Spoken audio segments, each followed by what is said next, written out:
ನಮಸ್ತೆ, ನಾನು ನಿಮ್ಮ ಪ್ರೀತಿಯ ರಂಜು ನೀರು. ಇವತ್ತು ತುಂಬ ಬೇಜಾರಾಗ್ತಿದೆ. ಯಾಕಂತ ಹೇಳಿದರೆ ಬಿಗ್ ಬಾಸ್ ಇನ್ನು 2 ದಿವಸ ಅಷ್ಟೇ.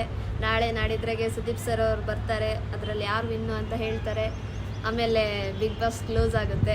ತುಂಬ ಬೇಜಾರಾಗ್ತಿದೆ. ಯಾಕಂದರೆ ಬಿಗ್ ಬಾಸ್ ನೋಡೋಕ್ಕೋಸ್ಕರನೇ ಕಾಯ್ತಾ ಇದ್ವಿ. ಸಂಜೆ ಯಾವಾಗ 9:30 ಆಗುತ್ತೋ ಏನೋ ಅಂತ ಎಲ್ಲ ಊಟ ಮಾಡ್ಕೊಂಡು ಟಿ ವಿ ಮುಂದೆ ಕುಂತ್ಬಿಡ್ತಿದ್ವಿ. ಬಿಗ್ ಬಾಸ್ ಬರೋದನ್ನ ಕಾಯ್ಕೊಂತ ನಮ್ಮ ಗಿಲ್ಲಿಯವ್ರು ನೋಡ್ಬೇಕಂತಲ್ವಾ. ಸೊ ಹಾಗಾಗಿ ಎಲ್ಲರೂ ಕಾಯ್ಕೊಂತ ಕುಂದಿರ್ತಿದ್ರು ಬಿಗ್ ಬಾಸ್ ಬರೋದನ್ನ. ಸೊ ಇವಾಗ ಏನೋ ಮಿಸ್ ಮಾಡ್ಕೊತಿದ್ದೀವಿ ಅಂತ ಅನ್ನಿಸ್ತಾ ಇದೆ. ಯಾವ ಸೀಸನ್ನು ಈ ಥರ ಅನ್ನಿಸ್ತಿರ್ಲಿಲ್ಲ.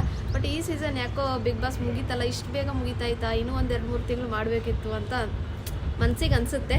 ಬಟ್ ಎಲ್ರಿಗೂ ಆಲ್ಮೋಸ್ಟ್ ಬೇಜಾರಾಗ್ತಾ ಇರ್ಬೋದು. ಇನ್ಮೇಲೆ ಟೈಮ್ ಪಾಸ್ ಮಾಡೋದು ಹೇಗೆ ಏನು.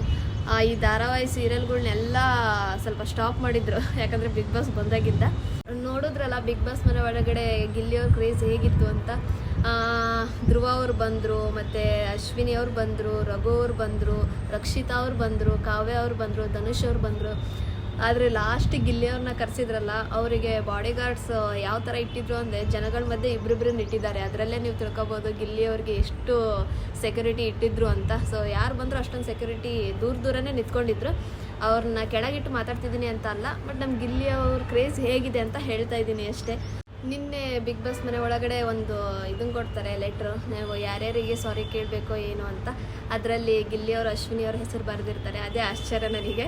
ಇನ್ನೊಂದು ಅಶ್ವಿನಿಯವರು ಕೂಡ ಗಿಲ್ಲಿಯವ್ರ ಹೆಸರು ಬರೆದಿರ್ತಾರೆ. ಬಟ್ ಅವರು ಇಬ್ಬರು ಸ್ಟೇಜ್ ಮೇಲೆ ಹೋಗಿ ಹೇಳ್ತಾರೆ, ಸಾರಿ, ನಿಮಗೆ ನಾನು ಅವಳು ಇವಳು ಅಂತ ನಾನು ವರ್ಡ್ ಯೂಸ್ ಮಾಡಬಾರ್ದಿತ್ತು. ಯಾಕಂದರೆ ನೀವು ನನಗಿಂತ ಏಜಲ್ಲಿ ದೊಡ್ಡವರು, ಹಾಗೆ ಹೇಗೆ ಅಂತ ಹೇಳ್ತಾರೆ. ಸೊ ಅದು ಖುಷಿ ಆಯಿತು. ಅದು ನೆಕ್ಸ್ಟ್ ಅಶ್ವಿನಿ ಅವರು ಹೇಳ್ತಾರೆ, ಗಿಲ್ಲಿ ನೀನು ಹಿಂಗೆ ರೇಗಿಸಿದ್ದಿ, ಹಂಗೆ ರೇಗಿಸಿದ್ದಿ. ಅದಾದರೆ ನಿಮ್ಮ ಅಪ್ಪ ಅಮ್ಮ ಬಂದಾಗ ನನಗೆ ಭಾಳ ಕನೆಕ್ಟ್ ಆಯಿತು. ಅವ್ರು ಬಂದು ಹೇಳಿದಾಗೆ ನನಗೆ ಗೊತ್ತಾಗಿದ್ದು, ಗಿಲ್ಲಿ ಇದು ಅಲ್ಲ, ಬೇರೆ, ಅವನು ಇರೋದೇ ಹೀಗೆ, ಅವನು ಗೇಮಲ್ಲಿ ಆ ಥರ ಕಾಡಿಸ್ತಿದ್ದು ನಾನೆಲ್ಲ ಅದನ್ನ ಸೀರಿಯಸ್ಸಾಗೆ ಪರ್ಸ್ನಲ್ಲಾಗೆ ತೊಗೊತಿದ್ದೆ ಅಂತ ಹೇಳಿ ಅವರು ಕೂಡ ಸಾರಿ ಕೇಳ್ತಾರೆ. ನಿನ್ನಿಂದ ನಾನೊಂದು ಪಾಠ ಕಲಿತೆ ಅಂತಲೂ ಕೂಡ ಹೇಳಿ ಹಗ್ ಮಾಡಿ ಆ ಲೆಟರ್ನ ಬೆಂಕಿ ಒಳಗೆ ಹಾಕ್ತಾರೆ. ಸೊ ಆವಾಗ ಅಶ್ವಿನಿ ಅವ್ರ ಮೇಲೆ ಸ್ವಲ್ಪ ಪ್ರೀತಿ ಹುಟ್ಟುತ್ತೆ. ಇವತ್ತು ಬಿಗ್ ಬಾಸ್ ಮನೆ ಒಳಗಡೆ ಗಿಚ್ಚಿ ಗಿಲಿಗಿಲಿ ಟೀಮ್ ಒಳಗಡೆ ಬಂದಿದೆ.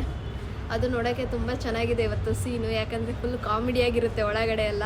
ಅವಾಗ ಎಲ್ಲರಿಗೂ ಯಾರ್ಯಾರು ಇಷ್ಟ ಏನೇನು ಅಂತ ಕೇಳಿದಾಗೆ ಅವಾಗ ಯಾರವರು ಅಶ್ವಿನಿ ಅವರು ಒಬ್ಬರು ಹೆಸರು ಹೇಳ್ತಾರೆ, ರಘು ಅವರು ಒಬ್ಬರು ಹೆಸರು ಹೇಳ್ತಾರೆ. ಆದರೆ ರಕ್ಷಿತಾ ಅವರು ಗಿಲ್ಲಿನ ಅಲ್ಲಿಯೂ ಕೂಡ ಬಿಟ್ಕೊಟ್ಟಿಲ್ಲ. ನನಗೆ ಗಿಲ್ಲಿನೇ ಇಷ್ಟ ಅಂತ ಹೇಳಿದಾಗ ಎಲ್ಲರೂ ನಗಕ್ಕೆ ಸ್ಟಾರ್ಟ್ ಮಾಡ್ತಾರೆ.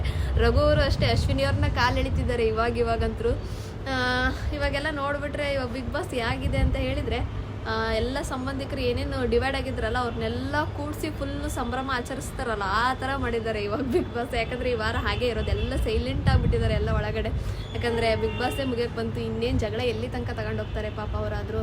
ಸೊ ಎಲ್ಲ ಒಳಗೆ ಅವು ಇದ್ದಾವೆ, ಟಾಸ್ಕ್ ಅವೆಲ್ಲ ಬಂದಾಗೆಲ್ಲ ಜಗಳ ಮನಸ್ತಾಪಗಳು ಎಲ್ಲ ಇದ್ದಾವೆ. ಸೊ ಇವಾಗ ಅದಕ್ಕೆಲ್ಲ ಸಾರಿ ಕೇಳ್ಕೊಂಡು ಎಲ್ಲರೂ ಹತ್ತಿರ ಆಗಿದ್ದಾರಲ್ಲ, ಅದು ಒಂದು ತುಂಬ ಖುಷಿ ಆಯಿತು. ಇನ್ನೇನು ನಾಳೆ ನಾಡಿದ್ರಾಗೆ ಯಾರು ವಿನ್ನು, ಯಾರು ಕಪ್ ಗೆದ್ಕೊಂಬರ್ತಾರೆ ಅನ್ನೋದು ಇಷ್ಟರಲ್ಲೇ 2 ದಿನದಲ್ಲೇ ಗೊತ್ತಾಗುತ್ತೆ.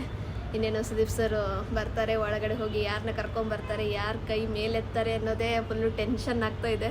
ಅದರಲ್ಲಿ ಗಿಲ್ಲಿಯವ್ರ ಫ್ಯಾನ್ಸ್ ಮಾತ್ರ ಯಾವ ಥರ ಕಾಯ್ಕೊಂಡು ಕುತ್ಕೊಂಡಿದ್ದಾರೆ ಅಂದರೆ, ಗಿಲ್ಲಿಯವ್ರ ಕಪ್ ಗೆದ್ಕೊಂಬರೋದೇ ಕಾಯ್ಕೊಂಡು ಕುತ್ಕೊಂಡಿದ್ದಾರೆ. ಅವ್ರು ಏನಾದ್ರು ಕಪ್ ಗೆದ್ದರು ಅಂದರೆ ಇದನ್ನೇ ಹಿಸ್ಟ್ರಿ ಆಗಿಬಿಡುತ್ತೆ ಅವ್ರು ಇದರಲ್ಲೇ.